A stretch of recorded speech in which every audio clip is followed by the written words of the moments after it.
Robert, the longest reading passage that a student has to read on the SAT is now the length of a tweet. Wow. It's between 25 and 125 words. So in order to be college ready, right, and potentially get into an Ivy League school, students have to demonstrate that they can read a tweet. The conversation started, Robert, with the idea of the SAT's monopoly. They've got it all locked down. We didn't realize the extent to which that monopoly was legislatively enforced, that they're written in. Everybody in this state must take the SAT, or to get this scholarship, you better have the SAT. And so we're going state by state. This is where Florida got fed up and said, enough of that. Who elected the college board to run our education? We love Classical Conversations. Your organization is known worldwide, and we certainly appreciate every facet that you do. I do believe in what you're doing because I've seen it in my family. I'm so excited about all the things that, Robert, you guys are doing with Classical Conversations. It's been a huge blessing for our family. Grateful for the work at Classical Conversations. You're a leader, and you have been in this movement for a long time. I do feel like I have a debt of gratitude to you, your family, all of CC for just the fruit that has come from CC. Appreciate all that you guys do, both through this wonderful podcast and also through Classical Conversations, which I am convinced is the best education resource out there. Thank you very much for all that you do for the cause of Christ and for our families and for our children. Really, really appreciate it. Hey everyone, welcome back to another exciting episode of Refining Rhetoric. Today I am so excited to have on Soren Schwab and Noah Tyler from the Classical Learning Test. They have just celebrated 10 years of taking on the College Board. I've been a cheerleader and kind of a confidant with them since the beginning. And Jeremy Tate, their founder and CEO. And it's just been such a blessing to see them grow and everything that they've been doing. And so Soren Schwab, he's the vice president of partnership at CLT. He helps us bring that K through 12 testing in and help us get into colleges that are aligned with that classical learning test and classical conversations. Raised in Germany, educated at Hillsdale College, and he's also got an MED in curriculum and instruction from Colorado Christian University. And he joined CLT in 2018. And he lives in Annapolis, Maryland, a beautiful part of the country. And then Noah Tyler, he's the CFO at CLT, and he handles legislative issues related to educational testing, a homeschool alumni himself and graduate of Grove City College. So, man, two of my mom's favorite colleges right there, Grove City and Hillsdale. And he was a test prep tutor before joining CLT. And you have helped now 280 universities. That's amazing. As well as many states are now recognizing. And I know Pete Hegseth at the Department of Defense, he's made it so that all the military academies are allowing it. I remembered when a lot of homeschoolers couldn't get into those military academies just because we were studying Latin and not one of the modern languages. And, that's kind of gone on the wayside. And you got 3 children and you live in Baltimore as well. So, fellas, welcome to the show. Thanks, Rob. Great honor to be here. Thank you, Robert. Yeah, so one of the things, when I was growing up, we kind of had the SAT or, that was basically kind of in North Carolina where I was that standard bearer. Why was the SAT good maybe at one point? And then what happened to it? Like now it's just, the questions are terrible. The things they have you read in it are garbage. So, what does the SAT stand for today? I can start, and I actually it's so funny because a Hillsdale College student, her name is Faith, and she wrote an article not too long ago and answered that very question. What does the SAT actually still stands for? And I'm just going to quote that little part, and then Noah, you can elaborate. But she said, a household name in the college admissions process. It seems strange that most of us have no idea what the College Board's SAT stands for. It turns out, neither do they. And I think that is just such a perfect way to then describe, what has happened to the SAT. Just go back the last 30 years. Well, they were on a 1600 scale. They were the scholastic aptitude test, right? That's what they were known for, an aptitude test. And then I think between 2005 and 2015-16, They went to that 2,400 point scale, right? And they changed completely. Well, and then in 2015, they hired who's now still the CEO of the College Board. His name is David Coleman. Robert, do you know what he was known for before? No, I do not. He was the chief architect of the Common Core standards. So he was the guy that developed the Common Core standards, made sure they got pushed down, shoved down our throats. And then he got hired by the College Board to do what? Well, to change the SAT, AP, and align everything with Common Core. So that was in 2015-16. And that's when they went back to the 1,600 scale. Well, in 2024, they changed yet again. There's one constant, the SAT changes, right? And they're now completely unrecognizable, right? They're an online, they're 2 hours now, which that I have to say we like, right? That's what CLT is. But they changed so much to the point where the longest reading passage, Robert, the longest reading passage that a student has to read on the SAT is now the length of a tweet. Wow. It's between 25 and 125 words. So in order to be college ready, right, and potentially get into an Ivy League school, students have to demonstrate that they can read a tweet. So what does the College Board and SAT stand for? Not a lot anymore. Certainly not in any way academic rigor, standards, consistency, or any of that. But I'll let Noah kind of add on to that. I'll just pile on with one point, and this comes from the provost at Hillsdale when we pitched them on the idea. He sat in the corner and thought for a while after the pitch, and he says, hey, it's only the SAT that has held together this public school experience in high school and this public university model, and everybody has to flow through this one channel. And that's been a monopoly, that's been captured. What if there were another channel? What if our more beautiful educational models, like CC, had a different test to get into a different kind of college, right? So that's interesting. But then, natural experiment, who are the better doctors? Who are the better lawyers, right? Who are the better public citizens? That's the experiment we're watching play out right now, and it's so exciting to see. Yeah, like when I took it, it was back at that 1,600 level. And well, one of the crazy things was that I could take it as many times as I wanted. And then colleges would like take your best from this one and your best from that one and put it together. So I managed to somehow scrape together 1,300 back in the day. But I don't know. The CLT, it was a lot different than now. And like even back then, like I knew some of those questions were you could see, like, I recognize now that it was like CRT related, where they even 20 years ago or more had those types of questions in there, and I knew how to answer it, but I knew it was the wrong answer as far as what our American values were concerned. And I know, like Jeremy has talked about, the tests kind of drive the curriculum, and so the ACT and the SAT have been able to kind of through the College Board really drive this K through 12 curriculum where, maybe people like myself and homeschoolers have basically, we know that if we study the right things the right way, and then we do an SAT prep course, we can score pretty high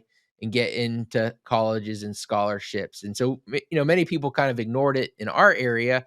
But for private schools and public schools and even more homeschoolers, especially as it's become more mainstreamed, I mean, this really has been, other countries have different ways of sorting people, but this has really become, in the best of terms, trying to help you find a good college, having a good college meet you, to now it's kind of just a jumbled mess where it's neither serving the student nor the college in their interest. So like in an ideal world, like what would a college entrance exam like the SAT actually do for the student, and what would it actually be doing for the university or college that are trying to get a good match so that they graduate on time, have low debt, and are launched into a career with success? Oh man, no, you can speak about the reliability and the validity of the standardized test. That is your jam, Robert. What I'll tell you is, I was at a classical school,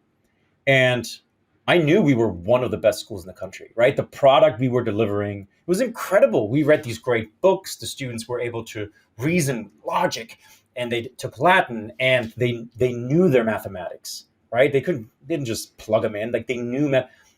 But when it came to standardized testing, we always felt like, and I'm sure a lot of your listeners will can relate, we felt like we had to compromise some, right? Like here are the students that are the most formed, well-formed students. And yet when it comes to the college admissions process, they felt like, well, what we're doing right now is actually not helping us. And that's terrible, right? And it makes no sense. And it shouldn't be that way. I know I was kind of mentioning, like, it's almost like we're helping create this alternative ecosystem, right? So what if there were a standardized test that instead of catering to the Common Core standards, right, catering to the large school districts just to get these big contracts and these big state contracts, what if a test that actually pointed back to classical schools or Christian schools or more traditional schools, right? What would that do? And I think we're, like you said, Noah, we're kind of seeing it play out. So ideally, right, a student that is receiving a good education, a CC education, ideally, they should be able to take a standardized test. And really the only prep work they would have to do is probably some multiple choice practice, right? Because my assumption is that CC moms, they don't assess via multiple choice, right? I mean, there's short answer and narration. I mean, all these beautiful things that you're doing, and rightfully so. And so there probably is some preparation, just the timing, the format, the kind of questions. But you're not doing that with ACT, SAT, right? I mean, it's a completely different framework of how you need to think about how you approach these, what they even ask from you. And then, of course, some of the content that is not at all at best, I would say it's painfully boring. At worst, it's politically biased, right? And you kind of have to jump through those hoops. So in an ideal way, and I think that is what CLT has been able to provide for a CC family, is you can go through CC without compromise, and then you can take a standardized test that doesn't compromise, but complements that education, get a good score, and go into your dream school. That's the dream scenario, and I think we're getting closer and closer to that. And I'll pull on a slightly different dimension, which is follow the money, right? If you have major subsidies to higher education, right, doesn't really matter this matching, doesn't matter the ROI, it doesn't matter if the kids graduate with a bunch of debt, it's federally subsidized anyway. If you pull those weird distorting incentives out, you get a more honest look at what do you as a child want to do, what is your vocation, what college matches, because you're on the line for the cost of that education, and it's got to come back out of your salary one day or out of your parents. And then the question is, do the colleges want truly literate students?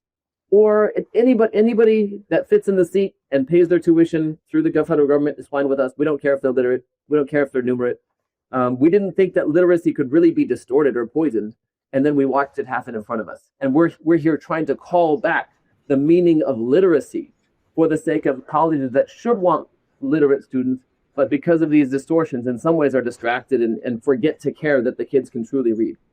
So we're working hard. It's an uphill battle in some ways, but that's because of the distortion of the signal post K-12. I mean, Rob, have you kind of in your conversation with CC families, and as you're talking about higher education, you probably followed right throughout COVID. Heck, October 7th is not that long ago, and kind of the response to that tragedy. When you're directors and you have conversation with families, do you perceive, is there more of we're going to be a bit more careful how we select colleges, where we send our kids to university, even though, hey, this score might actually qualify us to go to this university, but what they stand for is not at all aligned anymore with what we're doing?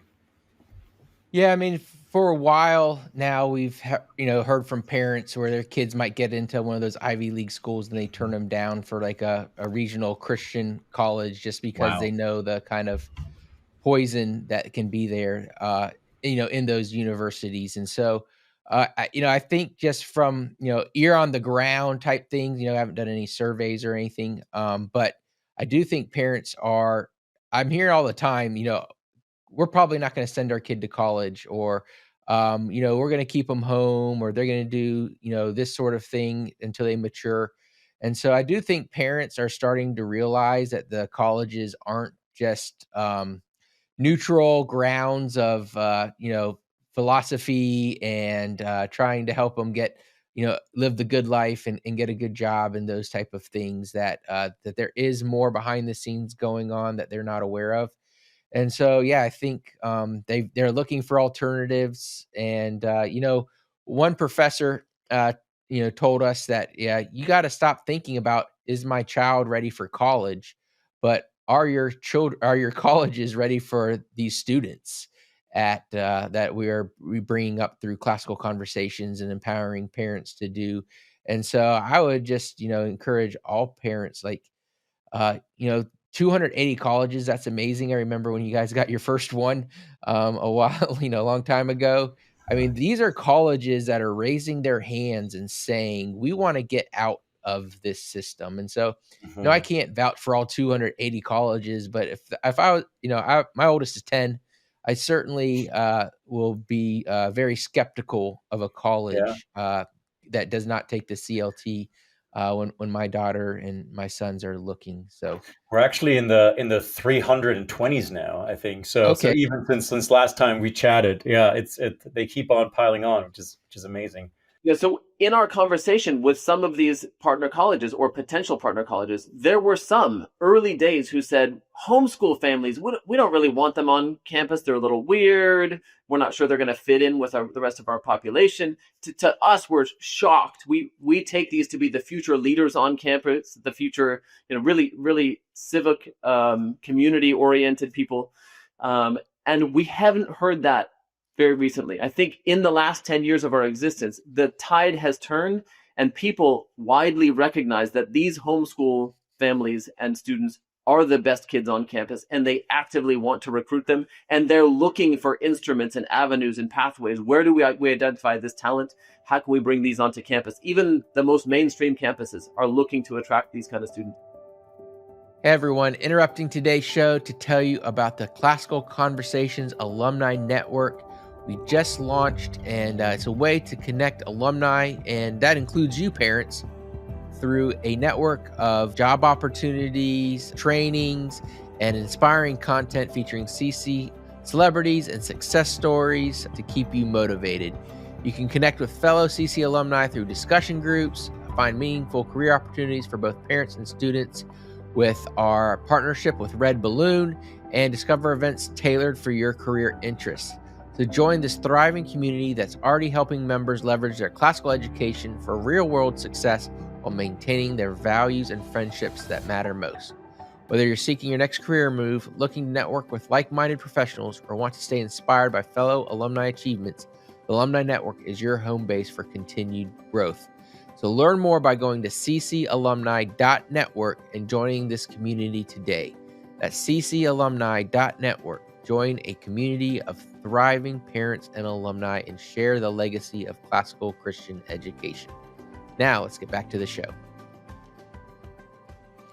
Yeah, absolutely. I know we have something going on called the College Cliff that you guys might be hearing about, and other people, where we just don't have as many students going to college as there used to be. And so just my observation is colleges that seem to have adopted homeschoolers early on and have been catering to their needs aren't experiencing these declines in enrollment as the other ones who have ignored them. So, hey, I want to dive a little bit more into like the CLT college entrance exam for a few more minutes, and then I want to talk about some other things you have going on. But we talked about how bad the SAT is, and we know the ACT is the same sort of kind of garbage. What is in the CLT itself? Like, what can the students expect to experience, read about, hear from the past? Tell us a little bit about the CLT experience and the difference there. I'll jump in on the structure. Soren can kind of tell how it's experienced by the schools and by the students.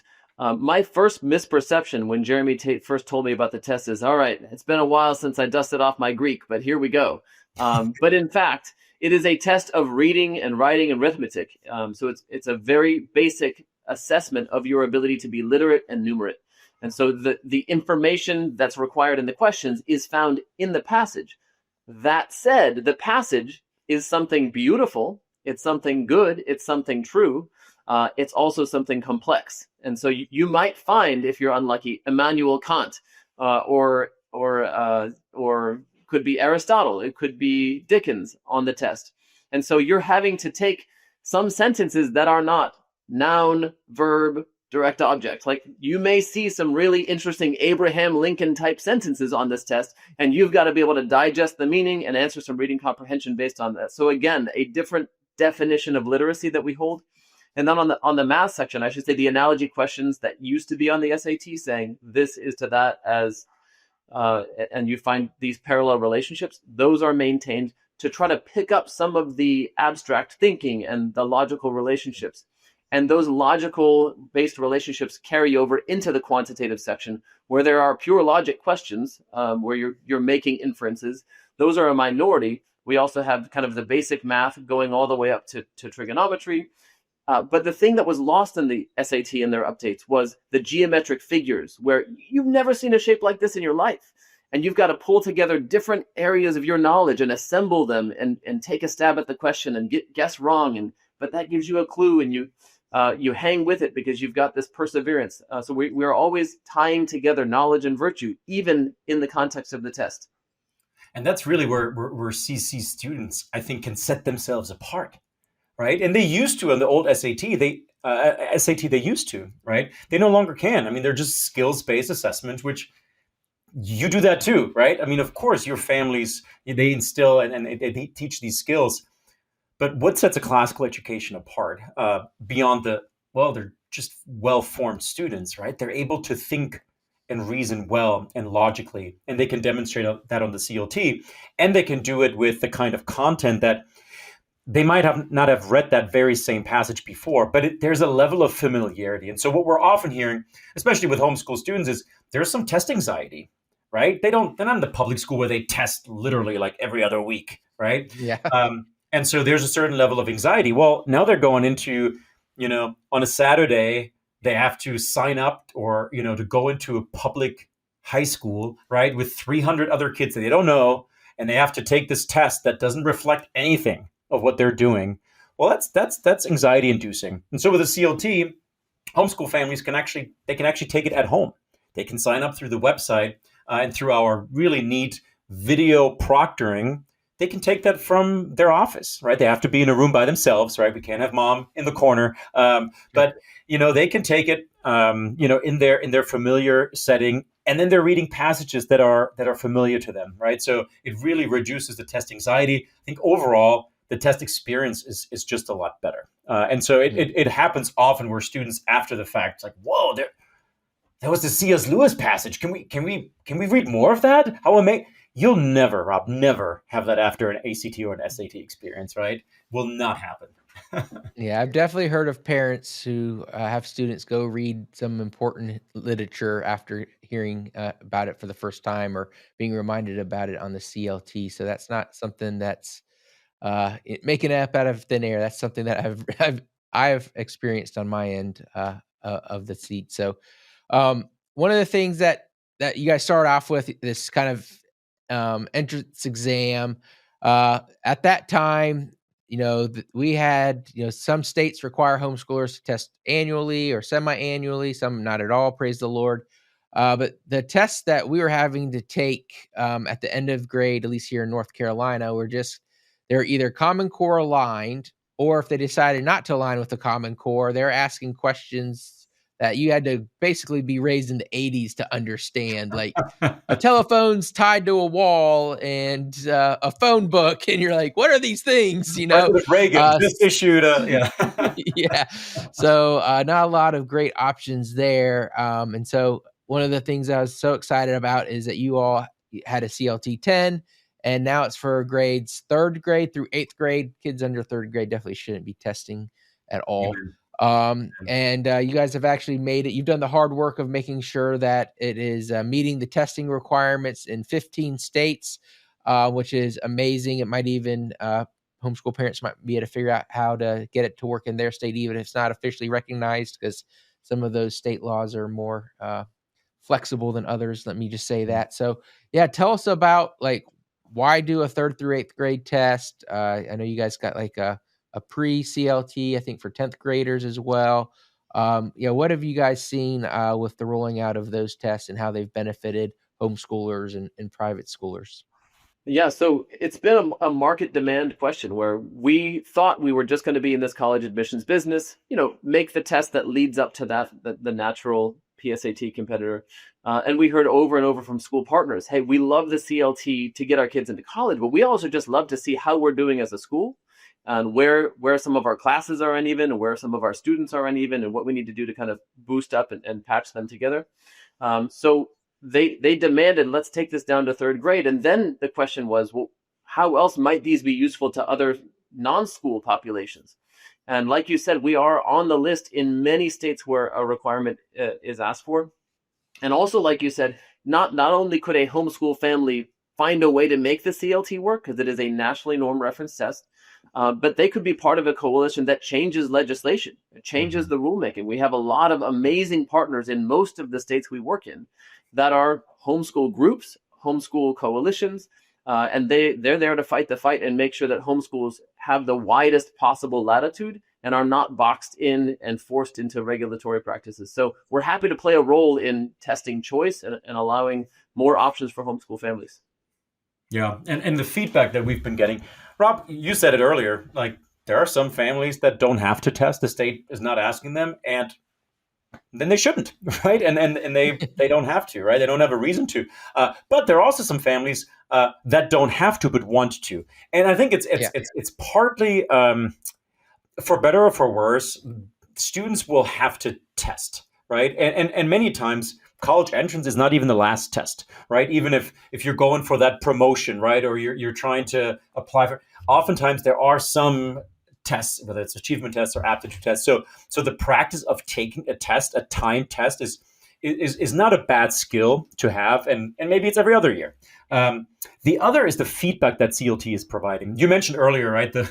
I remember we did the Iowa and the Terra Nova, and I had that exact same experience. Like the kids were like, what's this? Like they were just having, like, I actually don't know. That was in the 80s. But essentially what you're then doing is you're inviting an external authority, a testing company, right, to make a judgment about the education that you're providing. That's a pretty big deal, and we take that very seriously, right? But when we built the tests, I mean, we consulted with homeschool families. We wanted to make sure that we're assessing the right things, and when we provide them with data, we want to do that in a humane way, right? And give them some pointers. Hey, there might be some gaps here, but then also some resources. And what I love most is we do provide kind of a reading list. A kind of a CLT curated reading list. So let's say a fourth grader, let's take CLT 4. And the student, as most homeschool students, are reading on a seventh grade reading level, right?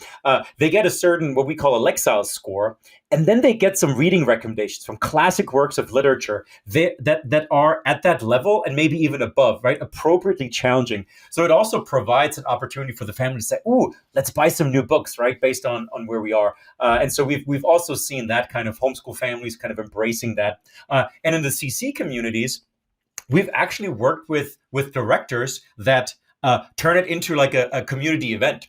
And so they had, 20, third, fourth, fifth, sixth, seventh, eighth graders come together and take the test together as a group and then doing a luncheon afterwards. And that has been a really, really neat opportunity too for the community to come together, take the CLT together. And then you can actually do that on paper. Because as you know, some of the CC families, they do like the paper and pencil still, right? And so we're able to meet that demand as well.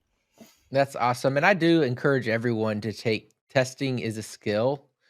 And so part of that anxiety, like, yeah, don't test because the state tells you to test. Like, it's just a healthy habit to me. Like, we live in a state that requires testing, but if I was in a state that didn't, I would still test probably annually or at least every other year just to make sure that, one, there's not any blind spots that I'm having. And two, just because I want my students, my children to have that experience. So when they do take a test, my first job, we had a test that we had to take, and that was part of the interview process for a Fortune 50 company. So it wasn't like I got out of college and stopped taking tests. Yeah. I'm working on my airline, trying to get my pilot's license right now, and I'm going to have to take a written test pretty soon. It's like, man, I haven't taken a written test in 20 years. So taking a lot of practice tests online. So it is an important skill to have. And I think the benefit, like for us, like last year, my daughter, she didn't score so high in one of the areas, I think in mathematics. And like, quite frankly, like that was a part that we kind of had ignored over the last couple of months of the school year just because our life got busy. So it was something that we doubled down on that summer. And it's not like we weren't like worried about her being behind or putting her on some ADHD drugs or something like that. It was just like, yeah, we kind of, slipped up there the last couple months as parents and holding her accountable, and life happened. So we just said, all right, we're going to catch up during the summer, and knew what to do. So it is, I think, important for everyone to do it. And especially as something like the CLT that is so aligned with kind of the educational philosophy and ideas that we want our students to have. But the testing culture, I mean, it has been, we hear a lot about this pressure cooker, right? That it's all about just the final number. And if you just do all these things, then you can get into this. And I think sometimes family look at testing and when they get results, they view it as an indictment, right? On what they're doing, instead of saying, no, this is just an opportunity. Like you just said, Rob, like, well, actually, yeah, we let this slip a little bit and we can kind of rectify that and just move forward. And that's okay. Right? It's completely okay. It's not an indictment on you as a homeschool parent or anything. It's an opportunity to identify potentially some areas that we can hone in on a little bit more. Hey everyone, interrupting today's episode to talk about my new book, Woke and Weaponized, co-authored with Alex Newman, a Classical Conversations dad, how Karl Marx won the battle for American education and how we can win it back. From Karl Marx's 1848 call for free education in public schools to today's UNESCO-driven global agendas, the government school system has been a slow-motion revolution, shaping generations to serve the state, not God or liberty. And it didn't happen overnight. The ideas of Owen, Mann, Dewey, and the Frankfurt School infiltrated classrooms over decades, replacing classical learning with indoctrination, dependency, and cultural Marxism. We want to show you how to rescue your family from this broken system. And lots of research has gone into this book. It's one that you're going to want to pick up and get for a friend. It's coming out in January of 2026. We're working on a pre-order date, so keep your eyes open for Woke and Weaponized, how Karl Marx won the battle for American education and how we can win it back. Coming to an inbox near you soon. God bless, and let's get back to the show. Yeah, no, absolutely. And I mean, a lot of times just because homeschool parents they're always so nervous they're going to mess up their kids because they're taking on all this responsibility. It's like, no, you can outsource it and guarantee your kids are probably going to be messed up, or you can insource it, and there is a slight chance that they're going to be reflective of some of your shortcomings, but they also opportunity for all of us to grow and mature. So it's been a blessing. One of the things that I know, like Florida universities are taking it. We talked about the Department of Defense. Like, what are some of those expansions you've seen, like on kind of like when I remember y'all first getting started, it was kind of these niche colleges taking the CLT, but now it just seems like, it's a 320 now. So it's just kind of gone mainstream. Like, what are some of the states that are viewing the CLT like on the same level as the SAT or ACT right now from like a state perspective, like Florida? Yeah, the conversation started, Robert, with the idea of the SAT's monopoly. They've got it all locked down. We didn't realize the extent to which that monopoly was legislatively enforced, that they're written in. Everybody in this state must take the SAT, or to get this scholarship, you better have the SAT. And so we're going state by state. This is where Florida got fed up and said, enough of that. Who elected the college board to run our education? Which I think is a very appropriate response. But they had to find some substitute if they're going to try to push them more to the margins. They invited us in for dual credit and the state scholarships for university, college admissions. And then, of course, their graduation requirements are tied through an opportunity with an alternative test. So Florida has been amazing. But more recently, in the wake of absorbing a lot of this Florida excitement, we've been able to have wins in Oklahoma and Louisiana and Arkansas and Texas. We're looking forward to more of the Eastern Seaboard coming up this year with Georgia, North Carolina, South Carolina. We've got exciting things happening in Iowa and in Ohio. So really, like you're saying, there's momentum building. The snowball is getting going down the mountain, and we're seeing, I wouldn't say mainstream yet. We've got Arkansas in terms of the universities, Arkansas, Oklahoma University, and then all of the Floridas, in addition to a few other publics. But we haven't got the Ivies on board. And in some ways, I feel a little ambivalent. Like, do we even need them? Do we want them? Maybe use Chicago and then leave the other ones out. But we're really excited that, again, the same way that homeschoolers were looked down upon previously, and now they're recognized as, hey, these are some of the most fantastic human beings you could have on campus. Similarly, hey, what's this test that was cooked up in a garage somewhere? To, wow, look at the technical report, look at the other people that are taking this seriously. Maybe this is a better metric, not just as good, but better than the one that we've been relying on for 100 years. Yeah, I know the College Board knows who you are and have started attacking you all publicly. So as they say, as the young boys say, you must be over the target. They're saying that you're not reliable or there's not a correlation to success. Like, what is your response to that? So besides laughter. Besides laughter. We know that they have their constituency. They have the people that are going to believe their side of the story, and we can just ignore that. And in some ways, they're most happy to ignore us because they know the more they fight with us, the more publicity they give us, and the more chance we get to compete on a level footing with them. We know that their study between the SAT and ACT with 500,000 people. Yeah, okay, that's great if you got 500,000 people. But statistically, academically, a study with 5,000 people is definitely balanced. It's not going to be, it depends on which day you checked. So our study that we did was conducted based on verified data from the colleges that have records of the students' performance on all three tests. So we've got a lot of that data that's anchoring that study. And so we feel really confident about it. We've done a response piece, that's just a 3-pager to say, all right, if you're not going to read the big report, here's a quick media digest of the concordance and why it meets really the 3 pillars of what makes a concordance valid. Yeah, and I think I don't think our competitors quite know what to do with us. I really don't. I really don't think they do, and I think some of them were a little surprised by kind of the rapid success. But and that's partly, Noah and his team on the legislative side are doing incredible work, but it's also just the result of COVID and just families being more involved, right?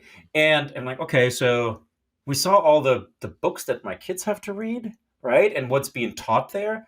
Maybe we should also look at the test that they're taking, right? And so it just kind of became this, well, maybe we should be a little bit more intentional. And maybe the way we choose our books, our assessments. While, the College Board would probably like to kind of put us in they're just like the DeSantis test, or they're the Trump test, whatever that might be. We are, at least educationally speaking, a conservative company. Right. And so I think a lot of families and schools and even school boards that have kind of woken up and like, well, the goalpost has shifted a lot.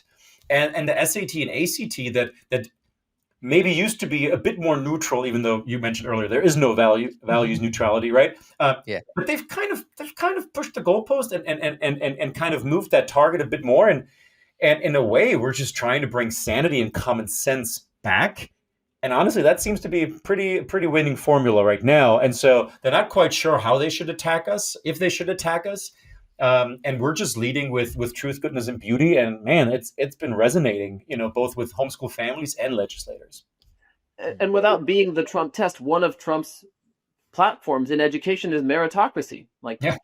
Let's have the best people go to the best universities, get the best jobs, and then maybe our bridges won't collapse, right? It actually matters in the real world that the best people are in these roles of responsibility. And so I think CLT has said we're not going to mess around with other kind of DEI-oriented objectives. We're just going to say, hey, who's the best with the language of mathematics and the language of English, and let those people, because they can manipulate these languages, rise to the top of their fields and be the best doctors, because we want people to live. So in some ways, truth, beauty, goodness, those are amazing. I think there's a real pro-life aspect to wanting our community to be led by the most responsible people out there, the most virtuous people out there, the most gifted. Oh man, we could do a whole entire episode on that, but I'll just say I agree because we're running out of time. One of the exciting things that I'm aware of, and you guys have officially publicly announced it, though I'm sure not everyone's heard about it yet, is you guys are expanding your options or opportunities and taking on the AP test. Because I know a lot of people, you might go to a good classical school, but people are like, oh, you need to go take these AP tests. And these AP tests are just as woke as anything else, and not like DEI in the sense of they're just trying to throw these one worldviews down your throat. So what do you guys, I know it's early on, so they're not available yet, but what is the vision there? And then that would be kind of where we wrap up today. Yeah, I can start. Noah, you can add on. In a way, the origin story of CLT is actually much more closely connected to our criticism of AP than even to the SAT, right? But there is also absolutely no way you can, out of nothing, kind of take on the conglomerate that is AP. And so Jeremy, of course, decided to kind of start with the college entrance exam as the spearhead. And we now feel like we have kind of the infrastructure on the K-12 side, on the university side. And of course, we also listen, and we listen well to homeschool families, to schools, to K-12. I think without so much as saying that, both K-12 and college know that AP is a scam. They kind of know it. They know that score doesn't really mean as much, but they're afraid that if we don't accept it, that we lose, right? You talked about the demographic cliff. And the K-12 schools really don't want to do it, but they feel like, well, if we don't offer AP classes, even though they compromise everything we stand for, then we're going to lose enrollment, right? And so I think it is our opportunity to re-envision, like, what do families actually want? What do schools want, right? Noah mentioned the meritocracy. And as a proud immigrant to this country, creating tests that are pro-America, I think it is going to be really hard for you to take AP US history and come out with, a positive view of our country, which is just an abomination, right? I mean, we cannot have that. So we are going to start, they're called enduring course exams, enduring courses, kind of lasting, right? Beautiful exams. We're going to start the development. And contrary to anything that people would recommend, we're actually starting with the humanities, where there's probably the most disagreement, right? But where we like to say where the crimes of the College Board are also most egregious, right? When you think about AP psychology, AP Lit, AP Lang, AP US history, world history. So over the next couple of years, we're going to start developing these exams, and we could not be more excited to really take it to the next level there. And I'll close by just saying that we want to celebrate the 250th birthday of this country. And so we're doing, it's not an enduring course, but it's a teaser exam on civics. So we'll have a U.S. civics exam that's built by CLT. It's going to have a lot of partnerships across other civics organizations, and even the White House has been asking about it as well. So we're really, really thrilled to have that available before the 4th of July. So we'd love to send it to families there who are interested in how they perform, what their percentile would be, what areas of strength and weakness they have. So we'd love to get that in front of your students. That's awesome. Well, thank you all so much for joining me today. We've got so much exciting stuff going on in the classical education space. For families listening, how do they access the CLT? Where can they go to learn more information? Yeah, it's cltexam.com. cltexam.com.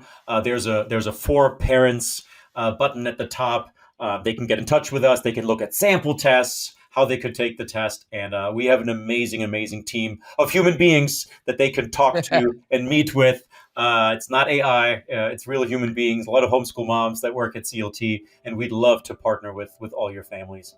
That's awesome. Well, thank you all so much for joining me today on Refining Rhetoric.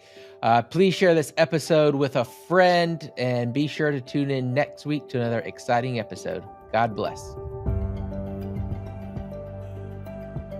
Thank you for listening to Refining Rhetoric with Robert Bortins. Want more? Make sure to subscribe so you won't miss an episode. You can also follow us on social media to continue the conversation, and visit classicalconversations.com/rhetoric to find out how you can join a local homeschool community.